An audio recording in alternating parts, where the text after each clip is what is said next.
ఇప్పుడు హ్యాపీనా ప్రేమ్? చూసావా, 10 నిమిషాల్లో ఏమన్నా జరగచ్చు అన్నానుగా.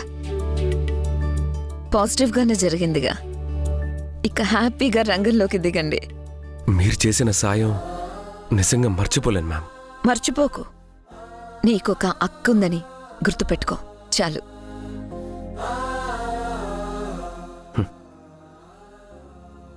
వస్తాను మ్యామ్. యా. పద.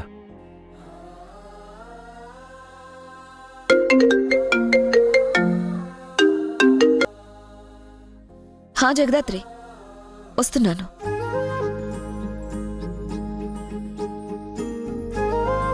ప్రేమ్ బాబు, ఇక బిజినెస్ పనులు మొదలు పెట్టడమే ఆలస్యం. చామంతి, కొంచెం సంతోషం కలిగేలోపే బోల్డ్ అంత బాధ నీ వెనకే ఉన్నానన్నట్టు వస్తుంది. బయట వాళ్ళనైతే ధైర్యంగా ఎదుర్కోవచ్చు, అయిన వాళ్ళతో ఏం పోరాడగలను? నా వాళ్లే నా శత్రువులయ్యాక వాళ్ళని ఎలా ఎదిరించగలను? కుటుంబంతో యుద్ధం చేయలేను చామంతి. ప్రేమ్ బాబు, ఏ నిరాశే మీలో ఆవహించకూడదు. ఈ నిస్పృహే మీ దరి చేరనివ్వకూడదు. ఇలానే కురుక్షేత్ర రణరంగంలో అర్జునుడు తన వాళ్లతో యుద్ధం చేయలేనంటే గీతలో శ్రీకృష్ణుడు ఏం బోధించాడు? నువ్వు చేస్తుంది యుద్ధం నీ వాళ్లతో కాదు, అధర్మంతో. ధర్మాన్ని గెలిపించాలి అంటే అధర్మాన్ని అంతం చేయక తప్పదు. యుద్ధం చేస్తేనే అది జరుగుతుందని కదా బాబు ఆ భగవంతుడే చెప్పాడు. మీరు అంతే బాబు. వాళ్ళ మనసుల్లో పేరుకుపోయిన అధర్మం మీద యుద్ధం చెయ్యండి. కలుషితమైన వాళ్ళ బుద్ధుల మీద యుద్ధం చెయ్యండి. వాళ్ళు పన్నే కుట్రలు కుతంత్రాల మీద యుద్ధం చెయ్యండి.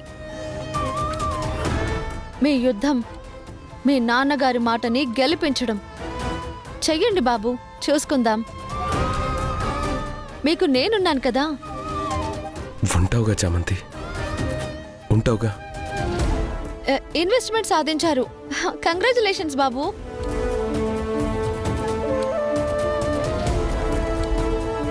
ఇది నీ వల్లే చామ్. మీ కష్టమే కదా బాబు, నేనేం చేశానని. సరే బాబు, నేను ఇంటికి వెళ్తాను.